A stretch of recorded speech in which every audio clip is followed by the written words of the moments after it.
Hello and welcome students, আশা করি তোমরা সকলেই খুব ভালো আছো। জ্ঞানজ্যোতি কোচিং সেন্টারের পক্ষ থেকে তোমাদের সবাইকে আরও একবার স্বাগত। তো আমি মীনা ম্যাম, আমি আজ তোমরা যারা যারা বাঁকুড়া ইউনিভার্সিটির আন্ডারে পড়ছো, তোমাদের ডিএসসি সেকেন্ড সেমিস্টার যে বেঙ্গলি রয়েছে মাইনর আর মেজর পেপার 1, বেশ কিছুদিন ধরে সেখান থেকে কিন্তু আমি তোমাদের যে সিলেবাসে যে বিষয়গুলি রয়েছে গদ্য সাহিত্য, কাব্য সাহিত্য, সেগুলোর থেকে নিয়ে কিন্তু টপিক ধরে ধরে আমি আলোচনা করছি। আজ এই কাব্য সাহিত্য থেকে যেই টপিকটি নিয়ে আমি আলোচনা করব সেটা হচ্ছে, দেখো স্ক্রিনে তোমরা দেখতেই পাচ্ছ দেওয়া রয়েছে 19 শতকের কাব্য পরিক্রমায় সতেন্দ্রনাথ দত্ত যে রয়েছে, এই সতেন্দ্রনাথ দত্তের কবি প্রতিভার পরিচয় নিয়ে কিন্তু আজ তোমাদের সঙ্গে আমি বিস্তারিতভাবে আলোচনা করব এবং তোমাদের বুঝিয়ে দেবো। অবশ্যই ভিডিওটি শুরু থেকে শেষ অবধি দেখার চেষ্টা করবে, ঠিক আছে? তাহলে আলোচনাটি আমি শুরু করছি। দেখো, প্রথমে আমরা দেখব, বলা হয়েছে ছন্দের রাজা, ঠিক আছে? ছন্দের রাজা উপাধিতে কবি সতেন্দ্রনাথ দত্তকে কিন্তু ভূষিত করা হয়। এটা কিন্তু তোমাদের শর্ট কোশ্চেনে এসে থাকে তোমাদের এক্সামে, যে ছন্দের রাজা উপাধি কাকে দেওয়া হয়েছিল বা কাকে এই উপাধিতে ভূষিত করা হয়েছিল। এই ছন্দের রাজা কিন্তু বলা হয় কাকে? সতেন্দ্রনাথ দত্তকে, ঠিক আছে? এই লাইনটা তোমরা মনে রাখবে। তারপরে বলছে এই যে সতেন্দ্রনাথ দত্তকে এই উপাধি দিয়েছিল রবীন্দ্রনাথ ঠাকুর, আর এই উপাধি যিনি প্রদান করেছিল তিনি হচ্ছে কবি রবীন্দ্রনাথ ঠাকুর। তাই বলছে সতেন্দ্রনাথের কাব্যগুলি, এই জায়গাগুলো খুব মনে রাখবে, এই জায়গাগুলো ইম্পর্টেন্ট আছে। তার রচিত যে কাব্যগুলি আছে সেগুলি হচ্ছে সবিতা, সন্ধিক্ষণ, বেণু ও বীণা, হোমশিখা, তীর্থশলী, ঠিক আছে? তার কাব্যগুলি কিন্তু তোমাদের শর্ট কোশ্চেনের মধ্যে এসে থাকে। সতেন্দ্রনাথ দত্তের কয়েকটি কাব্যের নাম লিখো, ঠিক আছে? এইভাবে কিন্তু তোমাদের এসে থাকে।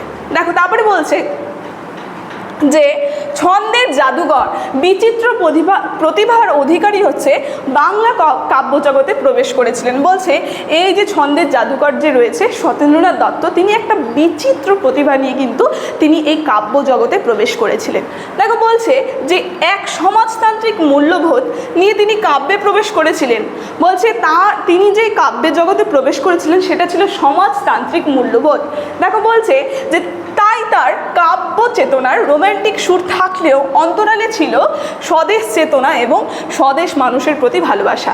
মানে তিনি যে বিভিন্ন কাব্যগুলি রচনা করেছেন সেখানে একটা রোম্যান্টিকতার সুর দেখবো ছিল, কিন্তু তার মধ্যে আমরা দেখব তার অন্তরালে তার যে একটা স্বদেশ চেতনা, ঠিক আছে, স্বদেশ মানুষের প্রতি যে প্রেম, সেই প্রেম কিন্তু তিনি ব্যক্ত করেছেন। তারপরে বলছে যেমন সমাজ, দেশ, সময়, তারপরে রঙ্গব্যঙ্গ, ঠিক আছে, শব্দের অবিরাম বর্ষণ নিয়ে কিন্তু তিনি এমন এক জগৎ তৈরি করেছিলেন যা একটা অনন্য জগৎ, ঠিক আছে? তার কাব্য জগতে কিন্তু তিনি একটা অনন্য জগৎ তৈরি করেছিলেন, ঠিক আছে? বলছে সতেন্দ্রনাথ স্বদেশী শিল্পের প্রসারে যেমন অগ্রগণ্যী ছিলেন, তেমনই, এই জায়গাটা ঠিক করে নেবে, এখানে হবে অগ্রগণ্যী, ঠিক আছে? অগ্রগণ্যী ছিলেন, তেমনই তিনি বিদেশি বর্জনের ইচ্ছুকও কিন্তু ছিলেন। মানে তিনি স্বদেশী যে প্রেম, স্বদেশী প্রেমে তিনি একটা অগ্রগণ্যী কিন্তু ছিল তার কাব্যগুলির মধ্যে। তার সঙ্গে আমরা দেখব যে বিদেশি যে ছিল, এই বিদেশি বর্জনের কিন্তু তিনি ইচ্ছুক ছিলেন, ঠিক আছে? তারপরে কি বলছে, তাই তিনি কবিতার উচ্চারণ করেছেন। দেখো, তারই একটা লেখনীর পরিচয় এখানে দেওয়া হয়েছে। বলছে যে নিত্য প্রাতে উচ্চারিব পণ, বাঁচব দেশের শিল্প দেশের জীবন। মানে দেশের শিল্প এবং দেশের জীবন নিয়ে সে বাঁচতে চায়, মানে স্বদেশের প্রতি তার একটা প্রেম। আর বিদেশকে কিন্তু আমরা দেখব বিদেশি যে বিষয়টা, এই বিষয়টাকে কিন্তু তিনি বর্জন করেছেন তার কাব্যগুলির মধ্যে, ঠিক আছে?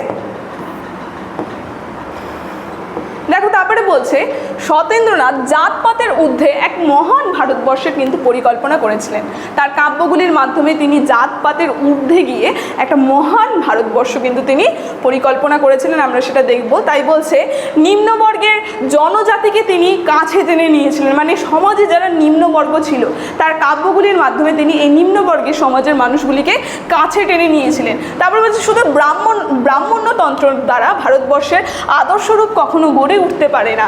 এই জন্যই তিনি সমস্ত জাতি শ্রেণীভেদ ভুলে গিয়ে এক মহান ভারতবর্ষ তৈরির কিন্তু পরিকল্পনা করেছিলেন তার কাব্যগুলির মধ্যে দিয়ে। দেখো, বলেছে তা লিপিবদ্ধ করতে তিনি ভোলেননি, আবার শোষণের বিভেদ ভুলে গিয়েও তিনি কিন্তু সাম্যের বাণী রচনা করেছিলেন। মানে এই যে সমাজে যে বিভিন্ন শোষণ চলছিল, এই শোষণের বিভেদটা কিন্তু তিনি ভুলে গেছিলেন। আর সাম্য বলতে সকলের যে সমাজে সমান অধিকার রয়েছে, সেই জিনিসগুলো কিন্তু তিনি তার কাব্যের বা তার লেখনীর মধ্যে কিন্তু তিনি ফুটে তুলেছিলেন। তারপরে বলছে সমস্ত মানুষই পৃথিবীতে বেঁচে থাকার অধিকার আছে তা তিনি মনে করছেন এবং মনে করিয়ে দিয়েছিলেন তার লেখনীর মাধ্যমে। সেটারই একটা উদাহরণ দেখো এখানে দেওয়া রয়েছে।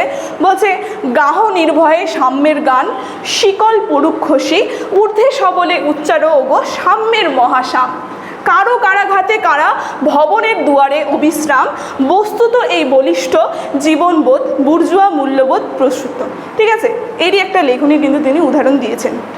দেখো তারপরে বলেছে যে ক্লাসিক শিল্পের সঙ্গে যুক্ত হয়েছিল এক রোমান্টিক ভাব কল্পনা, ফলে প্রকৃতির চিত্র ফুটিয়ে তুলতে গিয়ে যেমন দক্ষতা দেখিয়েছিলেন, তেমনই কিন্তু অতি সাধারণ বিষয়কে তিনি চমৎকারভাবে ফুটিয়ে তুলেছিলেন। আমরা দেখব একটা প্রকৃতির প্রতি যে তার প্রেম, সেই প্রেম কিন্তু তিনি ব্যক্ত করেছিলেন, তার সঙ্গে যে সাধারণ সাধারণ বিষয়গুলো সেগুলো কিন্তু তিনি খুব বিচিত্রভাবে তার কাব্যগুলির মধ্যে ফুটিয়ে তুলেছিলেন। দেখো যেমন বলেছে চম্পা কবিতায় আমরা দেখব এক অতি সাধারণ ফুলকে তিনি সামনে রেখে জীবন সংগ্রামের একটা অচলন্ত চিত্র কিন্তু তিনি এঁকেছেন। তাই সতেন্দ্রনাথ ছন্দ নিয়ে নানা পরীক্ষা নিরীক্ষায় অবতীর্ণ হয়েছেন। ফলে তার কবিতায় তিনি একটা গান শুনিয়েছিলেন। দেখো সেই গানেরই এখানে উদাহরণ পাবো আমরা।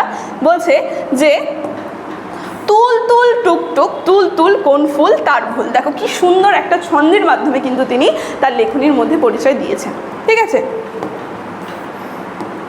তারপরে দেখো এখানে বলছে তেমনই শব্দ প্রয়োগ তার বিচক্ষণতা লক্ষ্য করা যায়। যেমন সতেন্দ্রনাথ দত্ত লিখেছেন স্বতন্ত্র প্রতিভার তিনি অধিকারী। ঠিক আছে, তাই রবীন্দ্রনাথ সমকালে বসে তিনি রবীন্দ্র অনুরাগী হওয়া সত্ত্বেও তিনি ঝলসে যাননি। আমরা দেখব সেই সময় যে রবীন্দ্রনাথ অনুগামী যারা ছিল, ঠিক আছে, সেই বর্তমান সময়ে প্রত্যেকটা কবিদের একটা ভাব চলছিল রবীন্দ্রনাথ অনুরাগীর মধ্যে, কিন্তু তিনি কিন্তু সেই জিনিসটা ভুলেননি। ঠিক আছে, তার সঙ্গে একটা নতুন জিনিস কিন্তু তিনি আর কি প্রচার করেছেন। যেমন বলছেন নিজের পথ করে নিতে তিনি পেরেছিলেন, ফলে শব্দ প্রয়োগ নিয়ে তিনি আসতে পেরেছিলেন।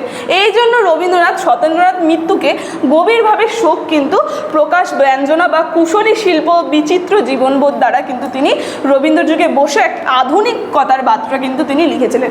আমরা দেখব রবীন্দ্রনাথের সমযুগে তিনি বসেও কিন্তু একটা আধুনিকতার যে বার্তা, ঠিক আছে, সেই বার্তা কিন্তু তিনি দিয়েছিলেন। দেখো তারই একটা উদাহরণ দিয়েছে যে অন্ধকার নিশীথিনী তুমি কবি কাটাইলে জাগি জয়মাল্য বিরচিয়া রেখে গেলে গানের পাত হয়ে বহি তেজ পূর্ণ করি সরি। ঠিক আছে, এই নটা কিন্তু এখানে হবে না, ঠিক করে নিও। তো আজকে এই যে সতেন্দ্রনাথ দত্তের যে কবি প্রতিভার পরিচয় সেটা নিয়ে আলোচনা আমার এতটুকুনি ছিল। আলোচনাটা আমি এখানেই শেষ করছি। তবে শেষ করার আগে তোমাদের সঙ্গে একটা গুরুত্বপূর্ণ ইনফরমেশন আমি জানিয়ে দিয়ে যাই। দেখো স্ক্রিনে তোমরা দুটো নাম্বার দেখতে পাচ্ছ, এই নাম্বার দুটি হচ্ছে আমাদের Gyanjyoti coaching centre official helpline number. এখানে তোমাদের সমস্ত সাবজেক্টের নোটস দেওয়া হয়, তার সঙ্গে প্রত্যেকটা সাবজেক্টের কিন্তু অনলাইনে ক্লাস করানো হয়। তোমরা যদি আমাদের সঙ্গে যুক্ত হতে চাইছো তাহলে নাম্বার দুটির সঙ্গে যোগাযোগ করে নিও। ভিডিওটি শুরু থেকে শেষ অবধি দেখার জন্য থ্যাংক ইউ।